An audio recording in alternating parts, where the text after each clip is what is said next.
Everyone thinks change comes with noise, big moments, big decisions, big words. But that day, there was nothing special. I woke up like every other day. Same room, same ceiling, same silence. I did not know that this normal day would quietly change the direction of my life forever.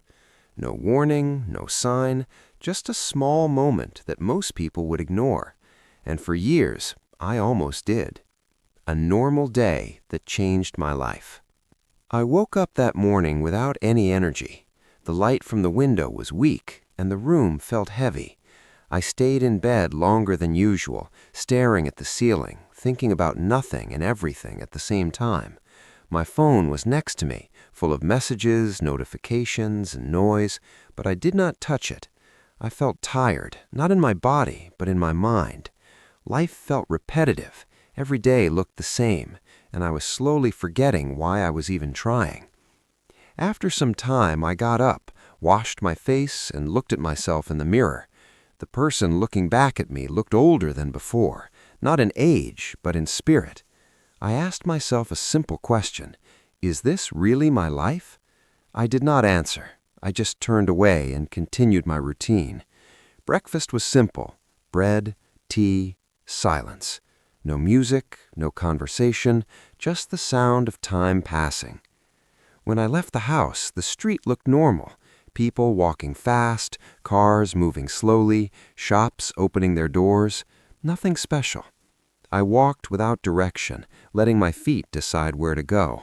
My mind was full, but my heart was empty. I was not sad. I was not happy. I was just existing. And sometimes that feeling is more dangerous than sadness. I stopped at a small cafe I had passed many times before. I never entered it. I don't know why I entered that day. Maybe I was tired of my own habits. Maybe I just wanted to sit somewhere that was not my room. I ordered a coffee and sat near the window. I watched people pass by, each one carrying a story I would never know. That's when I noticed him. An old man sat alone at the corner table. He was calm, reading a small book. His hands were shaking slightly, but his eyes were focused. He looked peaceful. Not rich, not important, just peaceful. Something about that feeling stayed with me. I wondered what kind of life gives a person that calm. Minutes passed. The cafe became quieter. Suddenly, the old man dropped his book. I picked it up and gave it back to him. He smiled and said, "Thank you." His English was simple, clear, natural. We started talking. He did not ask big questions. He asked small ones. Where are you from? What do you do? Are you happy? That last question stayed in the air longer than the others. I hesitated before answering. I said, "I don't know." He nodded, like he understood more than I said. He told me he learned English late in his life, not for work, not for money, but to understand people, to read, to listen, to feel connected to the world.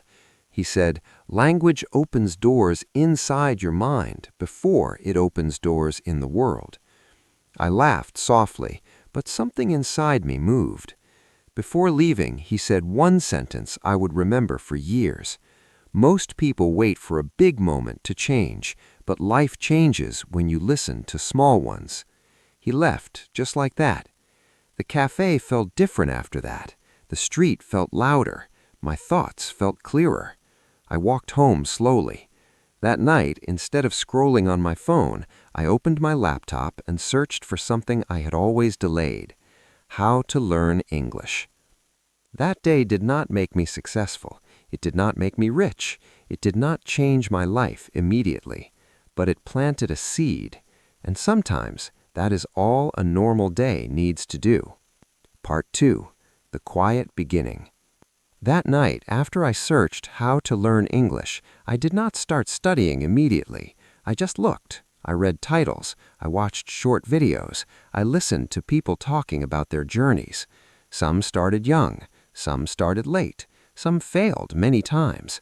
What surprised me was not their success, but their patience. Nobody became fluent in a week.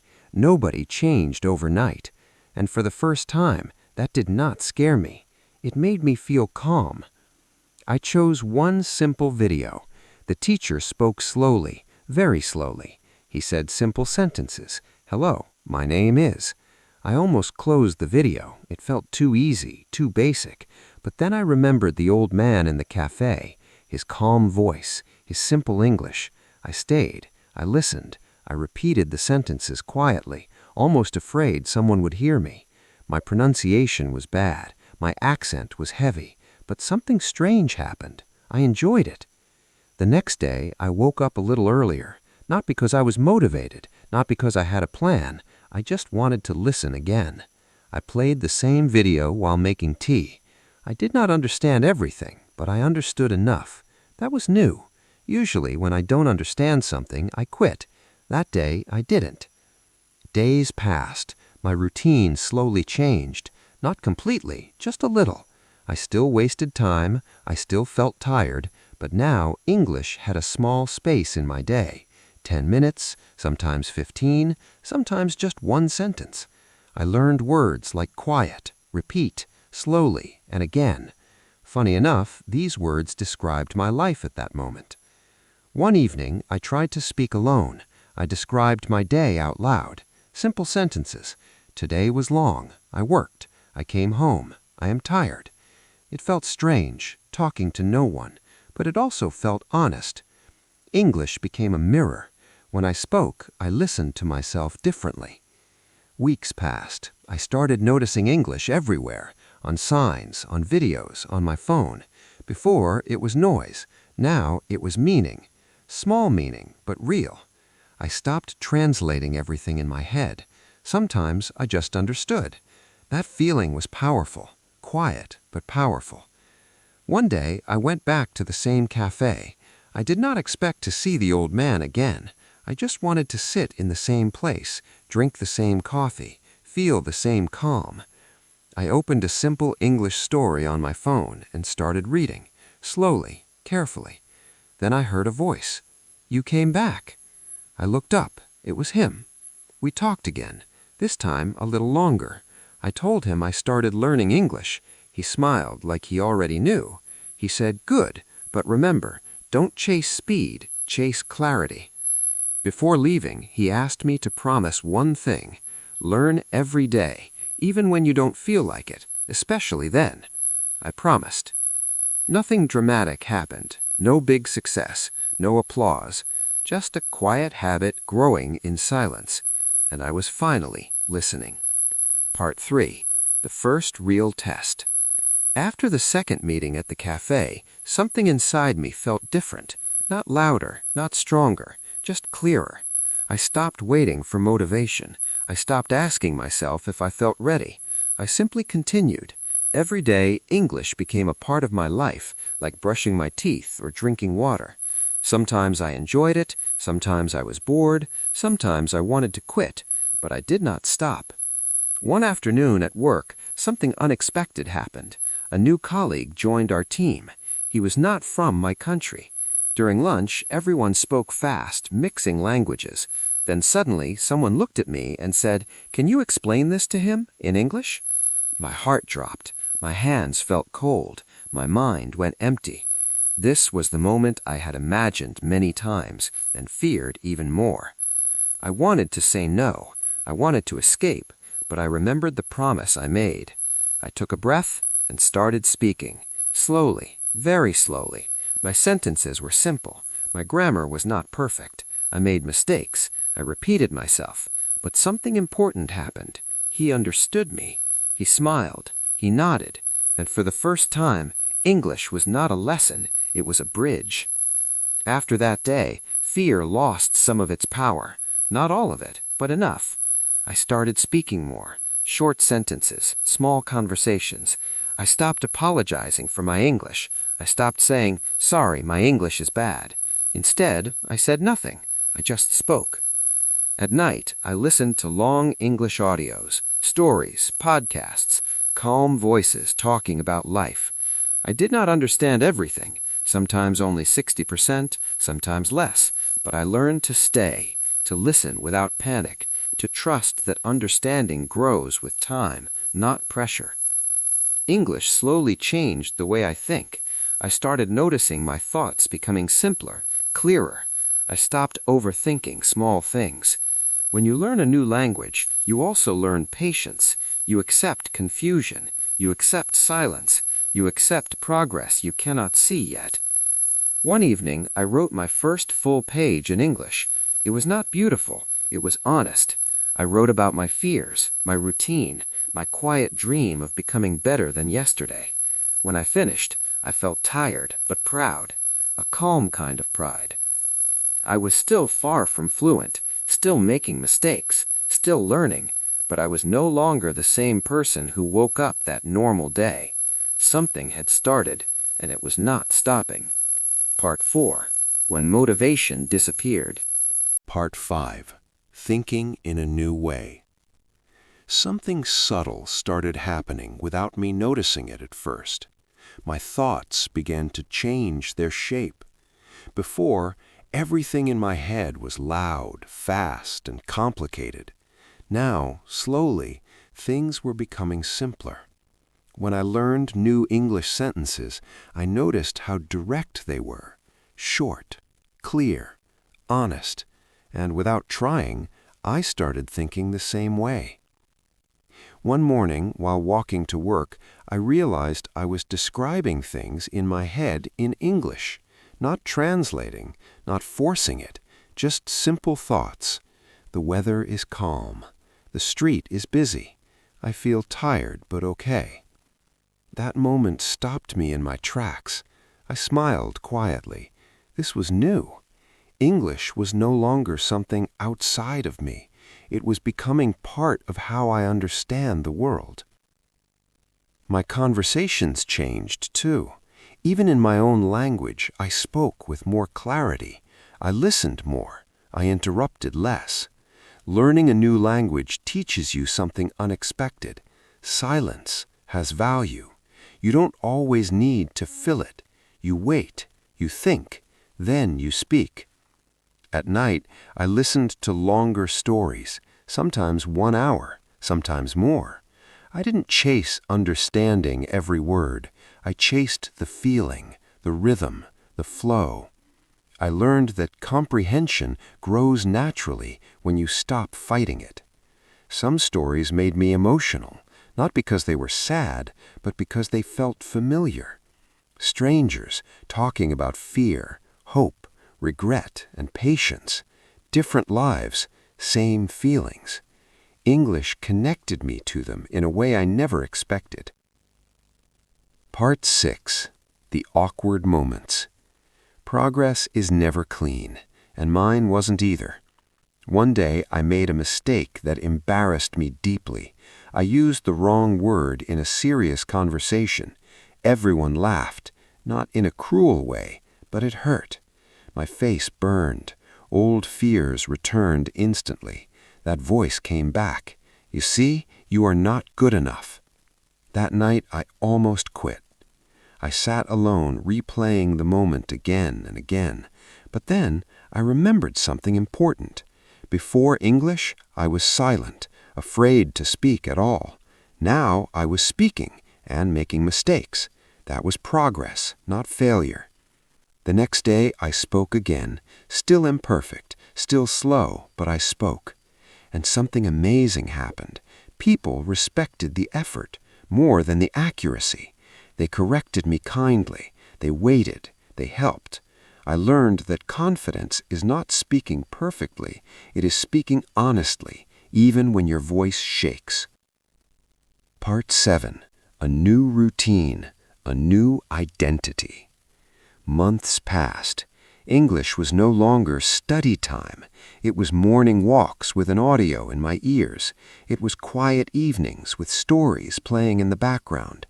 It was thinking, writing, and sometimes dreaming in another language. I stopped counting my level. I stopped asking, am I fluent yet? That question lost its meaning. I was communicating. I was understanding. I was growing. One night, I listened to the same beginner video that I almost quit months ago. This time, it felt different, not boring, not slow, familiar, like meeting an old version of myself. I felt grateful for that person who didn't quit. Soft reflection.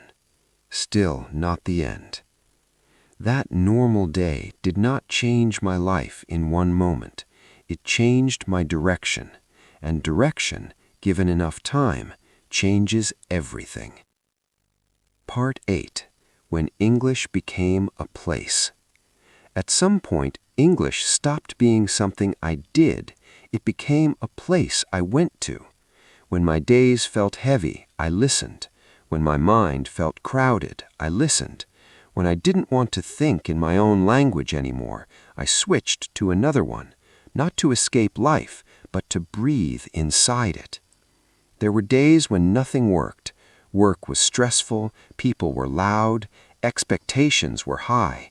On those days, I put on my headphones and walked. Slow steps, long streets, a calm voice in my ears telling a simple story. I didn't always understand every sentence, but I understood the emotion, and that was enough. I realized something important during those walks. Learning a language is also learning how to be alone without feeling lonely. The voice in the audio became familiar, almost like a companion, someone who didn't judge, someone who didn't rush me, someone who allowed me to move at my own pace. I stopped telling people I was learning English. I simply used it, quietly, naturally. When someone noticed and said, "Your English is better," I smiled, but I didn't feel proud in a loud way. I felt settled, like something was finally in its place. Part 9. The slow confidence. Confidence didn't arrive like a wave. It arrived like the morning light, slowly, without noise. I noticed it when I stopped preparing sentences in my head before speaking. I noticed it when silence didn't scare me anymore. I noticed it when I could say, "I don't know how to say this, but I will try." One day, someone asked me for help in English, not because I was the best, but because I was calm, because I listened, because I didn't panic. That moment stayed with me, not as a trophy, but as proof. At night, I wrote more, pages and pages, about my past, about mistakes, about fear. Writing in English felt different, less emotional, more honest, like telling the truth without drama. I understood then why the old man said language opens doors inside your mind first. 10. Remembering the old me. Sometimes I thought about the person I was before that normal day, the one who woke up tired without knowing why, the one who felt stuck but couldn't explain it. I didn't judge him. I respected him. He survived confusion. He stayed alive inside uncertainty. English didn't fix my life. It didn't remove problems, but it gave me structure. It gave me a small promise every day. You are moving, even if slowly. One evening, I went back to that cafe again. Same street, same window, different person. The old man was not there. I didn't expect him to be, but I felt thankful. I ordered a coffee and opened a story on my phone. I sat quietly, listening, smiling to myself. Deep pause. Change does not ask for permission. It enters quietly. It stays patiently. And one day, you realize you are no longer waiting for life to start. Part 11. The real change. Feel years like seconds when you look back. I sometimes think about that normal day, the day I woke up like every other day, tired and empty. I remember the silence in my room, the window light, the heaviness in my chest, and yet that small day contained a seed. I became aware of change slowly, not in one big moment, but in hundreds of small moments. Each morning I opened a story. Each evening I listened. Each time I spoke, I made a mistake. Each mistake built a little strength. Each small effort added up quietly. I noticed how my life outside English started changing too. I was calmer in conversations with friends. I could focus at work. I listened more carefully. I noticed people's emotions and moods in a way I didn't before.